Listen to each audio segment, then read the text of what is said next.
Hey YouTube, Recovery fam, it's Nick's mom here. Hope everybody's having a good day, and depending on where you're at, we're going into evening here on the East Coast.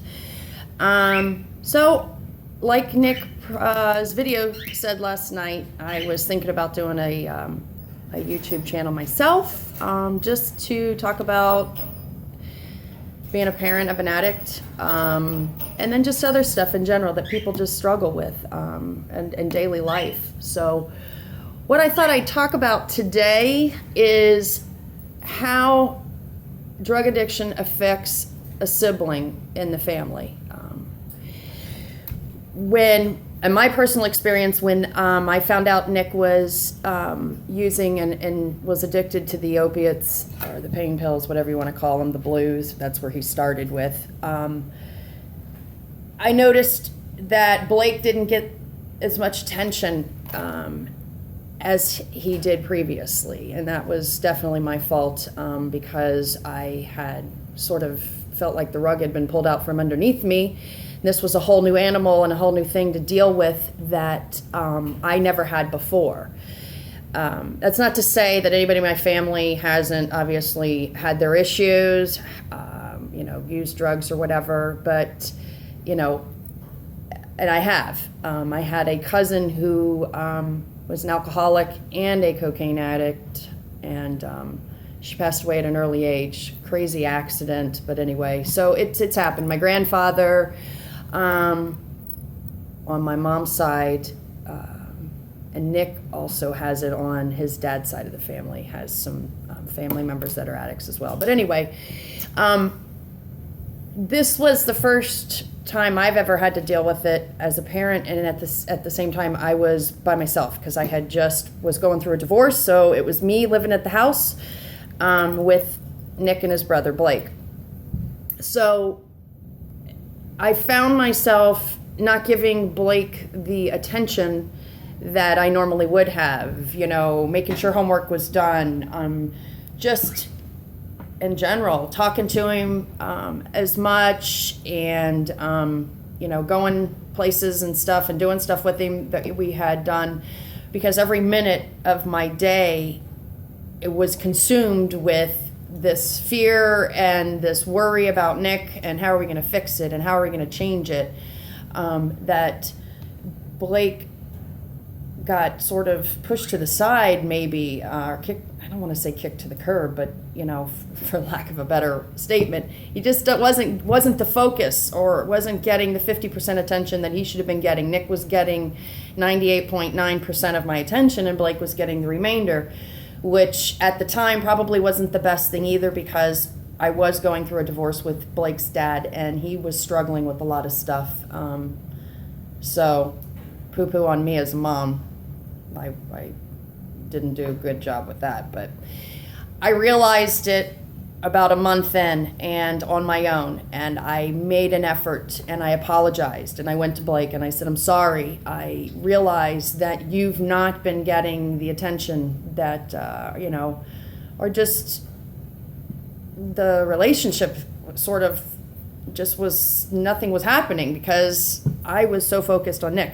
So I think it's important. I think it's important that the siblings know, to a certain degree, depending on their age and maturity level, of what's going on. I don't think hiding the addiction or the problem is an answer. You don't necessarily have to go into detail and say, well, give him specifics, but they should know that something's going on with their brother or their sister, and that they're having a difficult time, and that the family needs to rally around and be as supportive and loving as they can.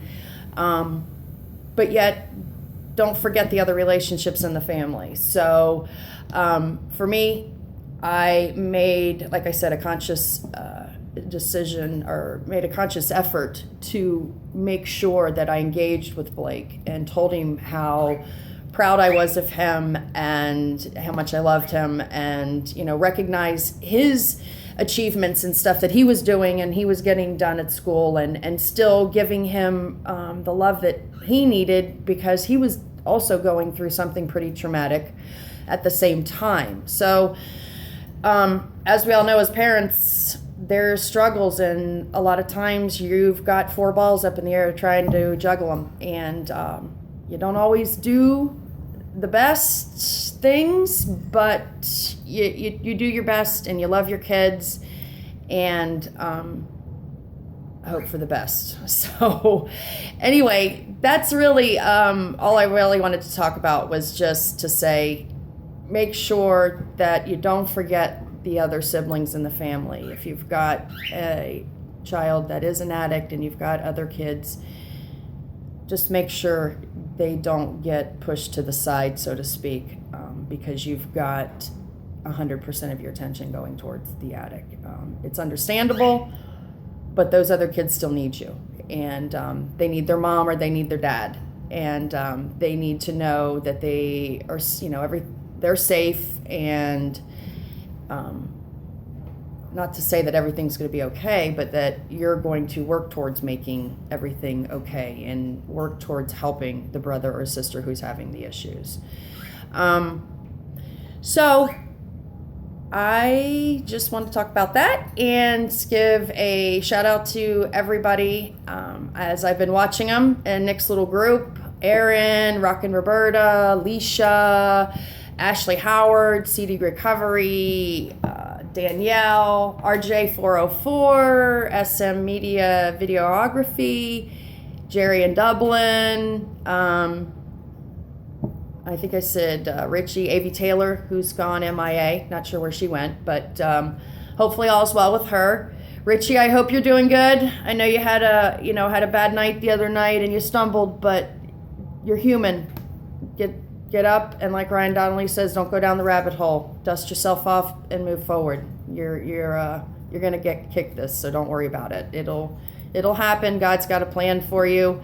Like I told you, you just maybe don't see it now, but you'll learn a little bit each time from your mistakes, and that's the best thing that can happen. It makes you a more mature individual and makes you a stronger person. Rockin' Roberta, looks like you're having a crappy, shitty day today with your teeth and everything, and I am so sorry. I got crappy teeth. Nick got crappy teeth from me. They look pretty.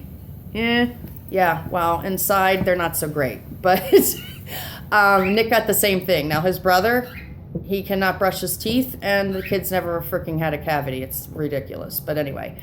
All right, guys, my first video, let's see how it goes. Be kind to me, your comments, and if you've got suggestions or things you want me to talk about, let me know.